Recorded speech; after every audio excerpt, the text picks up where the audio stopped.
cotton candy maker. This is as good a day as any to start the rebuilding of life.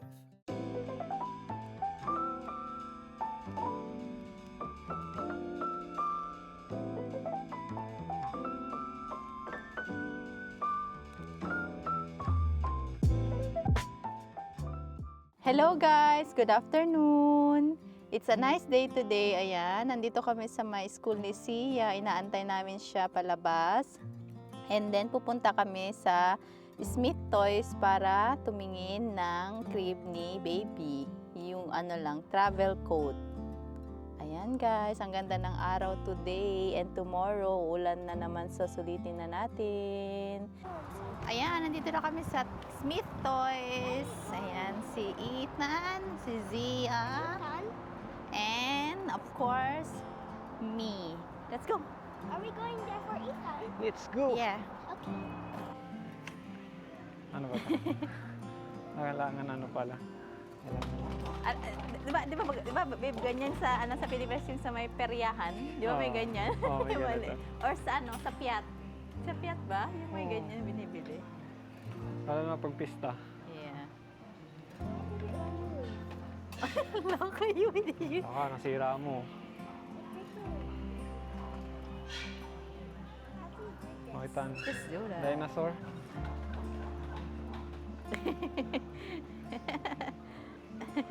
Ay, first time ni Ethan dito sa sa toy store. So, Sia, we're here to check some travel coat for Ethan. Para mayroon tayong mailagay sa sala. Ganda mag-vlog dito kasi walang tao. Still got your smile wrapped in my bedsheets. Yan yung mga bibiliin natin pag lumaki na si Ethan. Mga truck, mga ganyan. I get too caught up Kukolek tayo guys para kay in Ethan. the wrong things, but you're always there to guide me. You say Ba- Oh, here. relationship was a disaster. Ethan lang. Don't care. Let's go to baby Ayun, section. meron na pala bebo. 39, may mga sakyan na. But boring naman yan, hindi ka nag-collect. Binili mo. Dapat every time you go somewhere. I know. Ayan, 11.99. Meron na siyang ano, I may saw 10 you. na siya. Pang collect. Ayan, dyan natin ilalagay. This one. Labubu. Oh, it smells bad. Oh, I think it's a new leaf.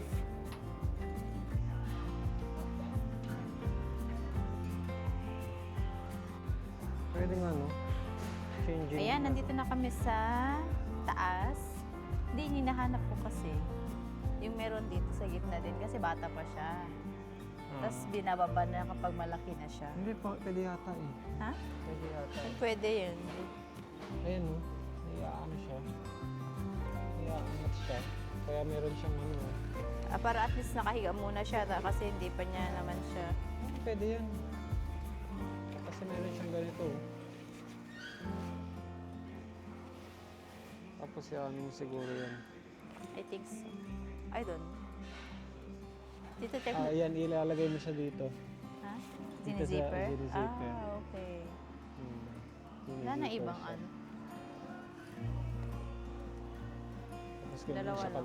pababa. Pero ito hindi, no? Ganyan. Yan lang po dito yung sa taas dito. Ganyan. Tat. Hmm? So weird. Hmm. Pero laki. Laki. Yung ano lang yung maliit lang yung natitignan ko sa online. Parang ganito lang siya kaliit, oh. Mas payat siya. Pwede din siguro to. Ha? Pwede din siguro to. Ayan, no? Lahat sila may ganyan. Eh. Wala to, babe. Oh. Bakit merong ano to? Para saan to?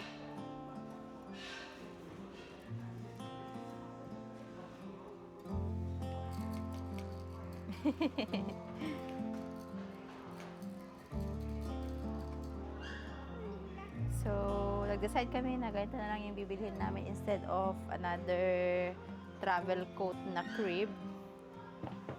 Kasi, meron ng crib si Ethan. So, ano na lang siya. Ganito na lang. Lalagay sa floor and then ganyan. Kasi ito padded siya guys. Padded mat. So, maganda to sa bata. So, let's go and pay. Past relationship was a disaster, but now Yeah. I don't. Cotton candy maker.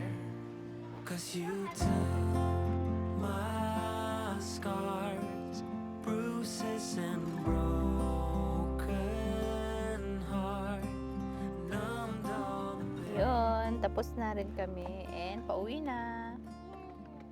Going home kasi pagod na si Sia. Galing pa siya ng school. Yeah, actually. So, good morning guys. So, next day na to and it's already 7 a.m. So, kami pa lang ni Sia yung gising. So, ayan siya guys. Ayan, nanonood muna siya. Kakatapos siya na mag-breakfast. So, si Ethan naman ay tulog pa. So, usually ang ginagawa ko kapag gising ko ng umaga is dumiretso ako ng kusina para isi-check si Sia kasi siya lagi yung unang nagigising. And then, maghuhugas ako ng mga bottles ni Ethan and mga pinagkainan dyan na naiwan. And, ayun, mamaya, maghahatid na tayo sa school and maulan ngayon, guys. So, I'll show you outside. Ngayong umaga lang naman yung maulan. So, ayan. Actually, yeah. I mean, wala na siyang ulan pero umuulan siya kanina. So, wet yan sa labas. So, ayan. Ang aming labas. Ayan ang aming neighborhood. Nakatira kami sa taas. So, ganyan yung bahay.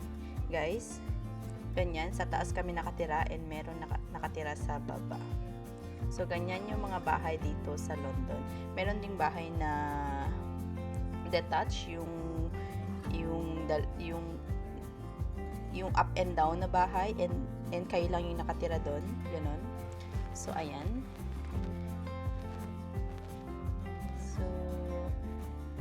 So, ito na pala yung nabili namin kahapon sa Smith Toy na laruan ni Ethan. Kasi maliit lang na yung sala namin, guys. If you can see, ito na yung sala namin. Basically, ito na yung sala namin. Ito na yung kainan namin. And then, kitchen. Ayan. Enough lang for us. Kakalipat lang din namin dito nung March. So, ilang buwan pa lang kami dito. 6 or 7 months pa lang kami sa bahay na to. And okay naman siya guys, masaya kami kasi malapit siya sa mga shops and maraming mga bus. Doon sa dati, nakatira kami sa building, so parang apartment siya. And super mahal doon guys, kaya nung nabuntis ako, sabi ko maghahanap ako ng bahay na rerentahan na mura lang kasi mag-maternity leave nga ako. So, naka-maternity leave ako. Syempre, wala masyadong kita. So, ayun yung naisip ko, lumipat ng bahay na mas mura para at least hindi kami magipit ngayong naka-maternity leave ako. And I still have 6 months. June, July, August, September, October, November, December, January, February, March. So, ano na ngayon, maybe? September, October, November, December, January, February, March. So, yeah, meron pa akong 6 months na natitira bago ako bumalik sa work. So, by then, 9 months na si Ethan. So, dami ko na sinabi, but ito yung binili namin kay Ethan. Carpet, ayan, na pambata. Super soft siya. And then, yan yung laruan ni Ethan. And then, yun din yung swing ni Ethan. Yung swing kasi guys, kaya kami bumili na ng ganito. Kasi yung swing, syempre, hindi siya masyadong komportable dyan. Soon, mag-roll na si Ethan. So, marunong na siyang mag-ganon. And, mas maganda, mas lie flat siya kapag dito sa floor. So, yun, bumili na kami. And yun, ito muna. But soon, i-dispose ko na rin yan or papamigay ko na rin yung swing ni Ethan. So, ang dami ko na sinabi. But today, lalabas kami dahil meron appointment si Ethan, 6 to 8 weeks. So, medyo na-delay na siya kasi hindi kami naka-attend nung last time. But, nireschedule nila for today. So, ayan, pupunta kami mamaya kasama si Jomar. And, sana at makalabas din ako, kasama ko yung mga friends ko kasi today pupunta sila ng Earl's Court, Jollibee, and sana makapunta ako mamaya kasi syempre mahirap lumabas dahil may baby. Pwede ko naman siya iwan kay Jomar, but I'll think of it. Punta na kami ng appointment. Hello! Ayan, ako yung magdadrive ngayon. 5 minutes, 5 minutes drive. See you there! Bye! So, nandito na kami guys. So, ayan. Nantay lang namin yung nurse para i-weigh si Ethan. So, update you later. Ayun, tapos na yung check-up ni Ethan na 6 to 8 weeks. Tapos, tinimbang siya kanina. 6.12 na yung timbang niya ngayon. Then, Pupunta na kami ngayon sa Sainsbury's para mamili ng pagkain. Ayan, dito na kami guys. lapit lang, no? I-video mo. Ayan, punta kami ng Sainsbury. So, dito lagi kami pumunta sa Williston. Sainsbury na to. Sa Williston.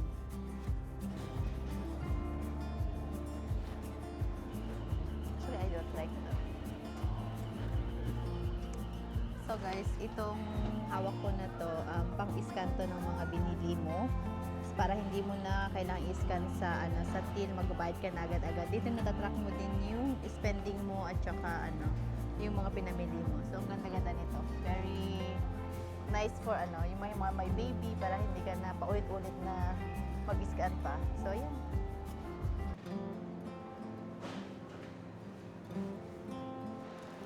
Ayan, magtitinola daw mamaya si Melo. Anong halo mo sa tinola, babe? Sayote. Sayote. Sayote. Ano pa? Tapos mamibili lang kami ng bread and then protein bar. Sayote lang? Sa ano? At saka propolyo sa bahay. Guys, Tingnan niyo guys, kalahati. pero hindi siya open. Hindi siya open, kalahati na siya. Magluluto mamaya si Melo ng tinola. Lulutuan niya tayo. Pero mamaya pa mamayang gabi kasi lalabas pa siya. Gagala siya. Gagala. Ako naman magbabantay kay Ethan. Pero magsusundo ka, babe. Ako magsusundo din Iwan mo pala. siya kay mama, Sige, sir. Alas 4 na sa bahay na ako. Ayun, doon na siya magluluto. Sarap din kasi yung tinola ni Melo. Really? You like it, babe? Hmm. Promise? So, hello guys. I'm back. Galing na ako sa Earl's Court. Pumunta kami ng Jollibee, kumain lang, and then bumalik na ako. So, ngayon naman ay magluluto na ako ng tinola. It's almost 5 o'clock. So, let's go and cook tinola. Ayan si Jomar. So, ayan na yung mga nahiwa ko. Hi guys. Ayan. Konti lang yung lutuin ko kasi masisira na naman. Hi guys. Hello! Ayan.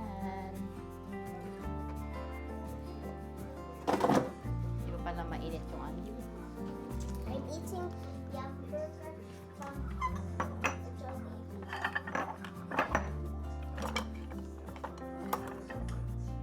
Yummy? Kaya nagigisa na ako ng sibuyas at saka luya. Mommy, remember that time when you Hindi bought ko na the nilalagyan ng pie? bawang. Ayan, nailagay ko na yung chicken at maglalagay tayo ng chicken cubes. Ito yung pampalasa at saka patis at luya. So, habang nagluluto ako, nandito si Sia, kakauwi lang galing school, at si Ethan. Ayan, naglalaro lang si Ethan. Kakagisi lang daw niya. So, 3 hours siya natulog. So, ayan, nanonood lang si Sia and naglalaro si Ethan habang nagluluto ako. Mabilis lang ako magluto, guys. Sobrang bilis. So, update ko kay mamaya pag natapos na. So, nilagay ko na lahat ng pampalasa ko. Hindi ko muna siya nilalagyan ng tubig para kumapit yung patis at saka yung tawag nito? Beef cube. No, chicken cube. Ayan. Hinayaan ko muna yan ng hanggang madurog yung chicken cubes. Tapos sa ako lagyan ng mainit na tubig and then hayaan ko lang kumulo. Tapos, ayun, nilagay ko na yung sayote. So, ayan, nilagay ko na yung tubig and hayaan ko na lang siya kumulo. Saka ko ilagay yung sayote na nabili ko. Ayan, sayote. So, itong sayote is 50 pence. Ayan, isa 50 pence. Ayan, nailagay ko na ang sayote. Papalambutin lang natin yung sayote ng ilang minuto tapos ready na. So, ayan na yung niluto ko. Nilagyan ko din siya ng spinach. Ayan. Alternative yan ng malunggay sa amin. So, ayan. Kakain na po.